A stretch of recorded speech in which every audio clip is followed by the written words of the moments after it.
నమస్తే welcome to our channel. అదేంటో గాని వైసీపీ అధినేత వైఎస్ జగన్మోహన్ రెడ్డికి వరసపెట్టి ఎదురు దెబ్బలు తగులుతూనే ఉన్నాయి. మొన్నటి సార్వత్రిక ఎన్నికల్లో తాను నమ్మిన ప్రజలు తనకు గట్టి గుణపాఠం చెప్పగా అప్పటిదాకా 151 మంది ఎమ్మెల్యేలతో యమ స్ట్రాంగ్ గా ఉన్న జగన్ ఒక్కసారిగా 11 మంది ఎమ్మెల్యేలకు పడిపోయారు. ఫలితంగా అప్పటిదాకా అనుభవిస్తున్న సీఎం పదవి ఆయనకి దూరమైంది. ఆ పదవి ద్వారా అనుభవిస్తున్న డాబు దర్పాలు దూరమయ్యాయి. వంగి వంగి దండాలు పెట్టే అధికారులు ఆయన వైపే కన్నెత్తి చూడటం లేదు. ఇక తాను అధికారంలో ఉండగా చేసిన దుర్మార్గాలపై ఒక్కటొక్కటిగా కేసులు నమోదైపోతున్నాయి. ఫలితంగా తనకి పెట్టని కోటలా వ్యవహరించిన నేతలంతా కేసుల భయంతో వణికిపోతున్నారు. తాడేపల్లి ప్యాలెస్ వైపు కన్నెత్తి చూసేందుకు కూడా వారు సాహసించడం లేదు. అంతేనా, అప్పటిదాకా తన కుటుంబ సభ్యుల కంటే కూడా ఎక్కువ అంటూ తన నోటితో పొగిడిన నేతల్లో చాలా మంది ఇప్పటికే పార్టీ మారిపోయారు. మరికొందరు ఆ దిశగా పయనిస్తున్నారు. ఫలితంగా ప్రస్తుతం జగన్కు అన్ని ప్రతికూలంగానే జరుగుతున్నాయి. ఇలాంటి పరిస్థితుల నేపథ్యంలో తనతో పాటు గెలిచిన 10 మంది ఎమ్మెల్యేలు కూడా ఇప్పుడు ఆయనకు భారీ షాక్ ఇచ్చారు. మొన్నటి ఎన్నికల్లో ప్రజలిచ్చిన తీర్పు ఫలితంగా జగన్తో పాటు 10 మంది మొత్తంగా 11 మంది ఎమ్మెల్యేలు మాత్రమే వైసీపీ తరపున విజయం సాధించిన సంగతి తెలిసిందే. ఈ క్రమంలో ప్రధాన ప్రతిపక్ష హోదా వైసీపీకి దక్కే పరిస్థితి లేదు.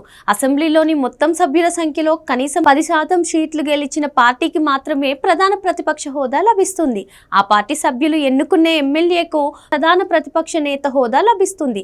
ఈ లెక్కన ఏపీ అసెంబ్లీలో ప్రధాన ప్రతిపక్ష హోదా దక్కాలంటే ఆయా పార్టీలు కనీసం 18 సీట్లను కలిగి ఉండాలి. వైసీపీకి 11 సీట్లు మాత్రమే వచ్చిన నేపథ్యంలో ఆ పార్టీకి ఆ హోదా దక్కలేదు.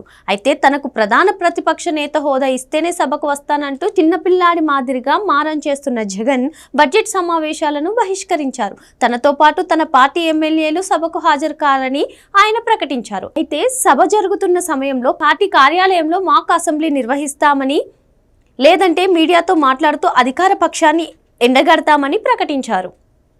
ఈ లెక్కన బుధవారం నాటి సమావేశాల సందర్భంగా జగన్ పార్టీ కార్యాలయంలో మాక్ అసెంబ్లీ జరుగుతుందని, అది ఎలా ఉంటుందో చూద్దామని చాలా మంది ఊబలాట పడ్డారు.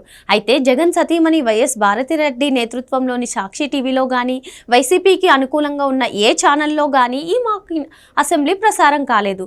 దీంతో చాలాసేపు వేచి చూసిన కొందరు అసలు ఏం జరుగుతుందా అని ఆరా తీయగా మాక్ అసెంబ్లీకి జగన్ అందుబాటులోనే ఉన్నారని, అయితే ఆ మాక్ అసెంబ్లీకి హాజరు కావాల్సిన 10 మంది వైసీపీ ఎమ్మెల్యేలు ఒక్కరంటే ఒక్కరు కూడా తాడేపల్లి ప్యాలెస్ కి రాలేదని తేలింది. ఈ లెక్కన వీరంతా తమ పార్టీ అధినేత జగన్ ఆదేశాలనే ధిక్కరించారన్నమాట. అసలే ప్రధాన ప్రతిపక్షం హోదా కూడా దక్కించుకోలేక చతికిలబడితే ఇప్పుడు అసెంబ్లీ సమావేశాలను బహిష్కరించడం అవసరమా అంటూ వారంతా జగన్ నిర్ణయంపై గుర్రుగా ఉన్నారట. ఈ కారణంగానే అసెంబ్లీనే వద్దనుకున్నప్పుడు ఇక అసెంబ్లీ సమావేశాలను అనుకరిస్తూ మాక్ అసెంబ్లీ నిర్వహణ అవసరమా అన్న దిశగా ఆలోచించిన వారంతా అదేమీ అవసరం లేదని అన్న దిశగా ఓ మూకుమ్మడి నిర్ణయానికి వచ్చారట. అనుకున్నదే తడువుగా 10 మంది ఎమ్మెల్యేలు మూకుమ్మడిగానే మాక్ అసెంబ్లీకి డుమ్మా కొట్టేశారట. ఒకరో ఇద్దరో ఎమ్మెల్యేలు మాక్ అసెంబ్లీకి రాకపోతే వారిని దండించవచ్చు.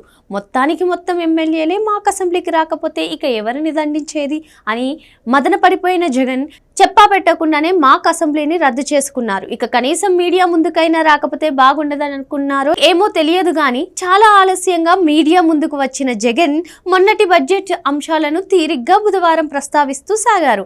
అదే సమయంలో రాష్ట్రానికి భారీ ఎత్తున పెట్టుబడులు వస్తున్నట్లుగా వరుసపెట్టి వచ్చిన ప్రకటనలపైన జగన్ తనదైన శైలిలో స్పందించారు. ఇటు టీసీఎస్ అయినా, అటు రిలయన్స్ అయినా, మరోవైపు మిట్టల్ స్టీల్ అయినా కూడా తన హయాంలో ఆయా కంపెనీలు రాష్ట్రానికి వచ్చాయని చెప్పిన జగన్ తన కష్టాన్ని టీడీపీ నేతలు ప్రత్యేకించి మంత్రి నారా లోకేష్ తన ఖాతాలో వేసుకుంటున్నారని ఆరోపించారు.